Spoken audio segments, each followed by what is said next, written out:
Captain StarLog, December 2nd, 2016. Hey everybody, I'm Captain Foley. Welcome back to another Captain's Log with myself. I want to start off by reading a quote from What Would Captain Kirk Do? Fantastic book. I meant to read this quote on my last Captain's Log, but I completely forgot. All work and no play can make any captain a dull boy. Always take time for extracurricular activities. A relaxing game of billiards will help alleviate stress when the pressures of command weigh heavy upon your breast. A little bit of fun can often go a very long way. And that's absolutely true. And I like to think that we do have fun here on the Captain's Logs and in just on our show in general. Sandy and myself have that good rapport, that back and forth. I think there's a good chemistry there. There's some fun times that we have. There's always humor written into the scripts, and I hope you guys really appreciate that. So that's what I wanted to start off with. I just wanted to let you know that I'm not a dull boy. If I'm a dull boy, please let me know. Please tell me. I will definitely endeavor to fix that. I don't want to be a dull boy for you guys. I want to be inspiring and somebody that you can have fun watching or at least listening to. But Discovery news. Of course, there was some Discovery news casting-wise this past week. Sammy and myself have covered it in a quick video earlier in the week, but we've known Michelle Yeoh has been cast for quite some time. She's from Crouching Tiger, Hidden Dragon, and a few other things. Fantastic actress, and she's actually going to be playing another captain of another ship. So she's going to be the captain of the USS Shinzao, another Federation ship. So that's fairly cool. I don't know if she's going to be a regular character or if she's going to show up occasionally to kind of help them out or assist them. The crew of Discovery. I don't think she'll be in every episode, obviously. There's also been two lieutenants cast. One is Doug Jones, who is going to be cast as an unknown alien species, or a new alien species. He's nothing new to prosthetics. He's been in Hellboy. He's been in numerous other things. Pan's Labyrinth was one of them. He was the guy that had the freaky guy that had the eyes on the hands. So he's a very good physical actor. Like, he's good at expressing his emotions and things with his body.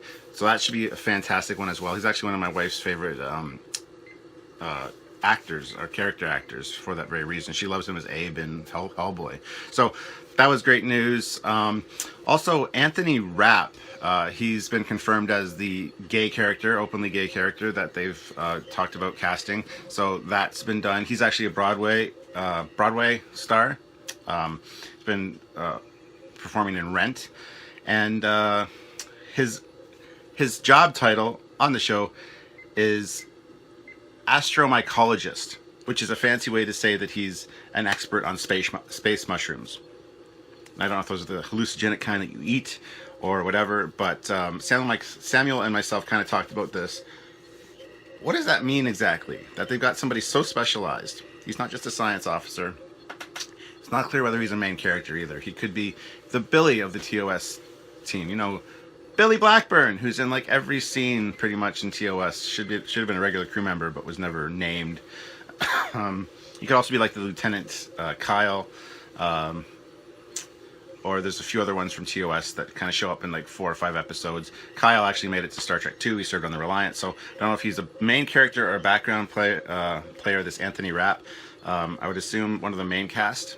That's just my assumption, but to have somebody so specialized that they specialize in fungus, that's a very interesting take on things.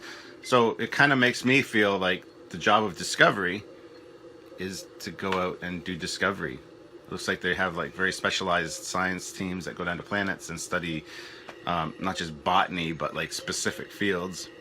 So maybe they're scouting for new colonizable worlds, something like that. I think that might be the way they're going with that kind of casting news. But yeah, so I'm pretty happy with what we've seen so far. I'm not, I don't really know a lot of these guys too much of their work, besides Doug Jones and Michelle Yeoh. Kind of, I know a few things, but it should be interesting to see how the casting goes from here. I can't wait to see who they put in the more important, prominent roles. Speaking of which, I have my I kind of mulled it over for like morning and kind of came up with a few actors that I would like to see in Star Trek, in Discovery. That would be great. Some of them are bigger names, but I want to get your guys' take on that, your thoughts on what you think you'd like to see in the comments below. Please let me know. Let me know what you think about my choices. After I go through them, I'm going to go through them kind of quick.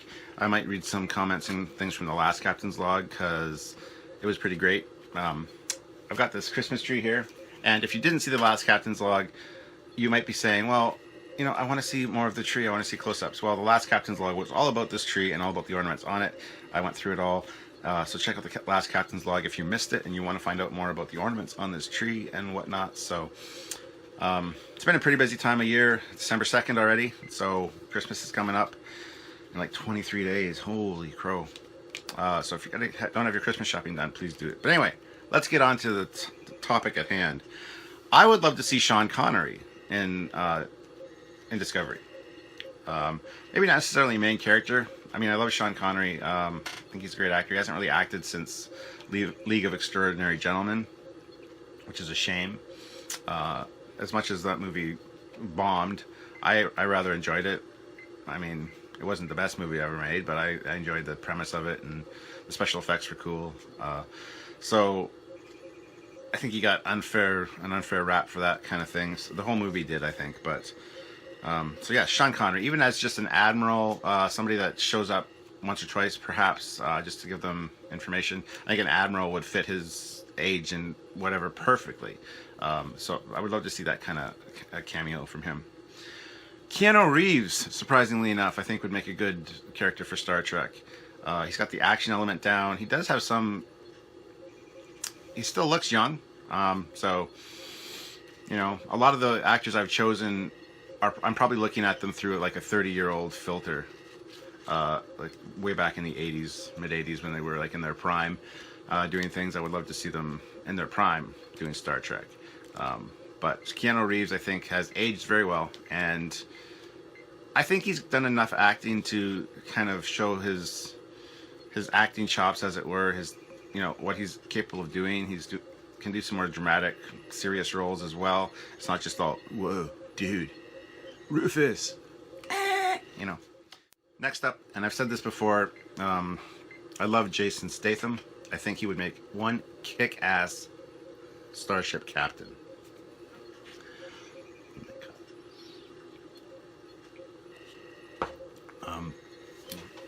It's a good action star. Again, I think just seeing him as a captain would be immensely cool. I mean, he's a fairly good actor. I love everything he's in.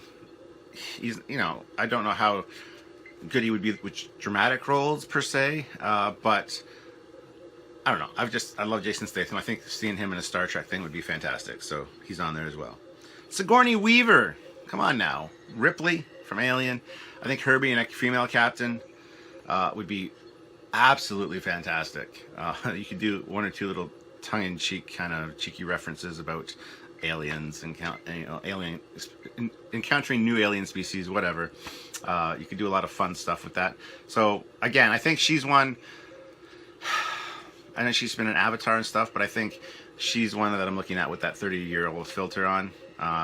You know, take her back 30 years, and I think she would have been perfect for that kind of role. Again, she could come on as an admiral or something as well, and yeah, I wouldn't have much of a problem with that at all. I think that'd be really fun.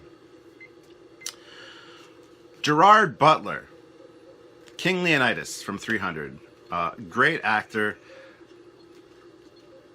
He's got that presence, that physique, that chiseled look that, you know, would be perfect for a starship captain. Real hard ass you wouldn't want to mess with. I think he would be amazing as well. And I'm not necessarily saying that all these people should be captains in this. When I'm saying, when I mention names, some of them, like I said, should be admirals. I don't have a problem with them being other roles. Some of them could be a doctor, but I want you guys to make up your own minds. The names that I've thrown out there, comment below what you think they should, what role they should have, whether you think we should see them. Who do you want to see? There's still a few more. Dwayne "The Rock" Johnson, I think, would be amazing as well. He's got that kind of alien look. He could be He's got that alien look. I think he could pull off a convincing alien of some sort without too much effort. They wouldn't have to add too many prosthetics to his ridge line or his brow or whatever. Again, I think he's shown his acting chops as well and would definitely be able to take on that role. He has been in Star Trek before, mind you. He was in an episode of Voyager. He fought Seven of Nine in the little betting ring. Jeffrey Combs was in that as well, who plays Wei Yun. He and Shran and all those guys. Brunt. He was in that as well. He had a minor role as one of the organizers or main bosses, if you will, of that episode. I forget the name of the episode offhand, but it's got The Rock fighting Seven of Nine, and it's an absolutely awesome episode. So, but yeah, I think him in a more serious upfront role, even as a human in Starfleet, would be awesome. Christopher Lambert from Highlander, back in his prime. Gotta love Christopher Lambert. He's amazing. I keep saying that about everybody. They're amazing. They'd be great in this role. They'd be great in Star Trek. Blah blah blah. So yeah, I'm just gonna go through the rest of my list. And Hugh Jackman. Hugh Jackman is somebody I could take seriously as a captain. Dennis Quaid. Now we're talking young Dennis Quaid. Again, 30 years ago. Enemy Mine. You know, where he started with Lou Gossett Jr. Good-looking guy. Somebody you can really take seriously. But he's got a fun-loving side as well. So, Elizabeth Hurley, somebody that haven't seen a lot of really in major movies lately. She's one of her favorite roles. One of her roles that was my favorite was from the movie Bedazzled. Again, it might be a 30-year-old filter on that, but she's a sexy woman, and she commands a lot of authority in that role as the devil. She plays the devil in that one, and I think now she's starring in one on the British monarchy. I can't remember what it's called. It's not Royals. It's I think it might be Royals. Anyway, again, love to see her. Amy Adams. I don't think she makes a very convincing Lois Lane. She's not, I don't think, strong enough to be Lois Lane. But seeing, her being a doctor or scientist would be very intriguing. I find Amy Adams very attractive, so I think adding her to the lineup would be amazing. I say amazing a lot, don't I? I think that would be fun. So yeah, I could see her doing not necessarily captain's role. I don't think that would really suit her too well. But one of the supporting roles, I think I'd like to see her in. Yeah. The next guy is Taron Egerton. You're probably wondering who's that. Well, ever seen the movie The Kingsman? He plays Eggy. He's the main character, essentially, besides Colin Firth. Again, young guy, great actor, a lot of potential. I think throwing him in one of these roles would definitely elevate his career. Doesn't really need to be elevated. He's been in quite a few things. But, yeah, I really liked him in Kinsman, Her Majesty's Secret Service. I think that's the name of it. And so I think, again, getting some of these younger people, I'm not trying to go with all people from the 80s that I know, because there are a lot of them. And again, I'm going to be watching this back, editing it together, going, why didn't I say so-and-so? Why didn't I say so-and-so? So occasionally, if just randomly somebody shows up, just a picture of them, it's because I just thought, well, I should add them in because I didn't mention them. But hopefully I'm mentioning everybody. So we'll see. And lastly on my list is Jeff Goldblum. It doesn't have to be the 30-year-old filter. I think he's a great actor. So, yeah. That's my list. Gina Davis, even. Sorry, Jeff Goldblum just reminded me of The Fly. Gina Davis back in the day. Yeah. So, what do you guys think of my list? Anybody you would, what roles would you put them in? Do you approve of my list? Am I an idiot? What's your list? Who would you like to see? What's your dream team? What's your dream crew? So put that in the comments below. And yeah, hopefully this kind of entertains you for a little bit in your day. I'm just going to go through and read some of the comments from the last Captain's Log. Very cool. I've had the Hallmark Enterprise D. This is from Jasis. Enterprise D and Bird of Prey since I was a kid. I looked into getting some of the others, specifically the Defiant, but the asking prices are pretty ridiculous. They are. That's why you got to buy them when they first come out. They're still pricey when they first come out, but that being said, they're not marked up like they are on eBay, where they're like 80, 100 bucks. These ones are like $30 to $35 each when they come out, so that you're best to snag them when they first come out. Now, interesting little fact about the Klingon Bird of Prey, which is here. And we talked about this in our Bird of Prey Legends episode. They actually use these Hallmark ornaments in Deep Space Nine and stuff for props that they blew up, because they're so detailed. They look great on screen, and they didn't need to do anything to them except blow them up. And they were small enough that they could do that easily. So it's just an interesting little side note. This one is from Wayne Lynch. The thing I love about your videos is that you get fully lost in escapism. You overthink every nuance in all the ships you review, and that shows how invested you are in the genre. Carry the fuck on. Big fan from Essex in the UK. Well, thank you. A lot of people would say that's a bad thing that we get like that, and oh, you take it too seriously, it's just a show. I want to point out, we're well aware it's just a show, and we do just enjoy it for the viewing pleasure of it. But when you're as invested as we are, you do eventually start to, when you've watched it a few times, you do start to break things down and go, well, that doesn't make sense, that doesn't make sense. And you really love, the franchise, you love the universe, you love where these people reside. So you want to have it make sense and be more real. So we do get that it's a show, and a lot of people, that's one of the critical things I've heard a few times is, oh, you guys take things too seriously, it's just a show, relax. Okay, we get that, but that wouldn't be very interesting for you guys to watch. Well, Samuel, this is just a show, so the ship, it like has air in it because people can breathe, and like it flies and things. Thanks, guys, for tuning in to Trekyards. Hope you enjoyed this show, and we'll see you next time. No. We wouldn't have a show if we didn't go in depth and do the nitty gritty and talk about the minutia, which we actually probably create in our heads because it's, we overthink it, but that's fine. Brent Clouda, your Megatron gun mode ornament is easily the nicest one I've seen, Captain. I wish I could subscribe twice just for that alone. Where did I get it? Where did I get it? Thanks for this, Captain. Merry Christmas to you and yours. Live long and prosper. Cheers. Well, Brent, it's actually not an ornament. It's from the 25th anniversary Optimus Prime masterpiece that they released. I've got 2 of those.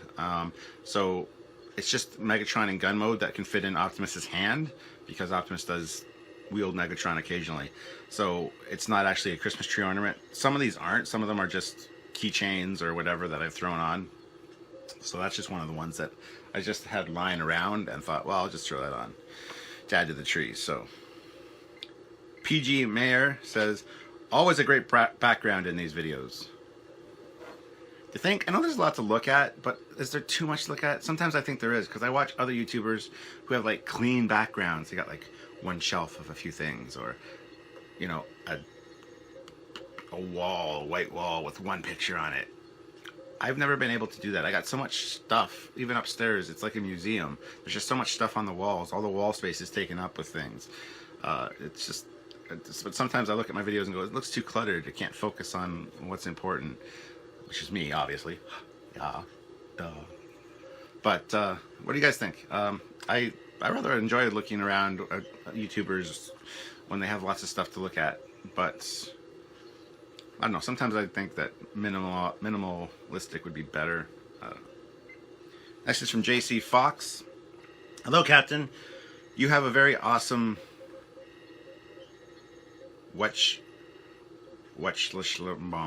I don't know what that means. He's got a winky face, so he knows that I won't know what it means. Christmas tree, probably.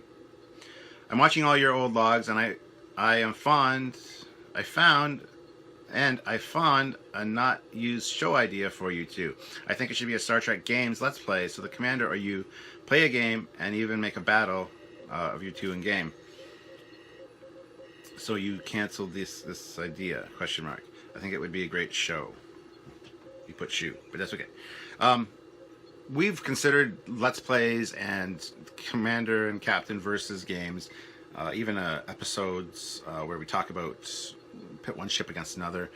This has all been in the works. This has all been, we've filmed test episodes and pilots, and for one reason or another, we never had the time or the resources to carry through with any of them. There's one that we had lined up. We wanted to have a guest host join us each week to kind of be the ref for the for a versus thing. So there's lots of that stuff in the works. And stay tuned, it might happen. But again, if we had more time to do this, it might be something that we can consider for the future. Which, if you want to help us out with that, please head on over to Patreon and join our Patreon, or even just click on the donate button on Trekyards.com. If you can shoot us, regular funds to help us do this on a more regular basis, we could definitely develop more of these shows that we've wanted to do for a while for you guys. So, Hunter Thompson's Ghost says, "You are a sincerely fucking cool guy, Foley. Sorry about your dog." Well, thank you, and thank you for my dog. Michelle Yeoh to play the captain on Star Trek Discovery. That's the first real positive thing I've heard, says Steve Schmel, sorry. Nova 1972 says, "Hey, one thing, Captain Foley, do you collect any of the Diamond Select Star Trek ships? If so, any chance in a future Captain's Log you might showcase some? I heard they are releasing a Romulan Bird of Prey in December 2016, and it looks pretty awesome, in case you were interested." Saw that myself. Actually shared the video to the Trekyards page my own self. Yes, so I really want that. The Bird of Prey looks amazing. I want them to do a D7, though. To do a D7 in the same scale as their TOS Connie. And yes, I do have all of the Art Asylum Diamond Select toys, well, not all of them, most of them in the other room, lined up.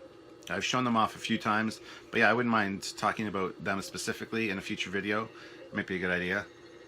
But yeah, I do plan on getting the Romulan Bird of Prey, but a D7 is what I really want. I didn't even know I wanted a Bird of Prey, or a TOS Romulan Bird of Prey, until I saw that one, but it looks amazing. The lighting they've done for it is simply stunning. But yeah, I would love to see their version of a TOS D7. Lion Shinzato.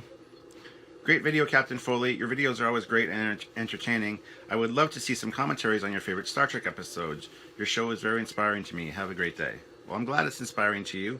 As for the commentaries on favorite Star Trek episodes, definitely considered it. I've done movie reviews, both by myself and with my wife. A lot of people really enjoy those, especially the ones with my wife beside me, because we poke fun at each other and it's just a fun time. So we've considered doing episode reviews in the same manner. It might happen eventually. Again, it depends on time and how much time we have at a first schedule, my schedule, things like that. So yeah, it's something that we definitely consider. Captain April says, "Anybody else notice that Megatron essentially morphs into the special Uncle gun? Man from Uncle. Just missing the extended magazine." Yes, he was actually molded after that gun. So, Andy McKay, "Best tree I've ever seen." Oh, thank you. Coclud, "Great tree. Topic idea. Christmas in Terran-based Starfleet. How big is it? Christmas has only been featured 2 times I can recall. Season 1, TOS Dagger of the Mind, talks about a Christmas party, and Generations with the Nexus Christmas tree. Thanks. Christmas scene. Thanks. There's also another one, Voyager, in the episode with the one Q trying to escape the Q continuum. Voyager itself becomes the first canon example of a Christmas ornament, because he hides on a Christmas tree. And there's Voyager way up there at the top.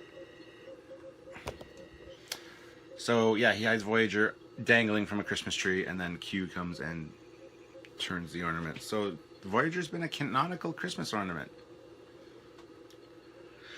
was going to say not a lot of people know that, but you probably do. And in case you're wondering where I got not a lot of people know that, my brother and myself used to watch Benny Hill all the time, big Benny Hill fans, and that was one of his persona. Anyway, guys, I'm going to call that a wrap for this episode.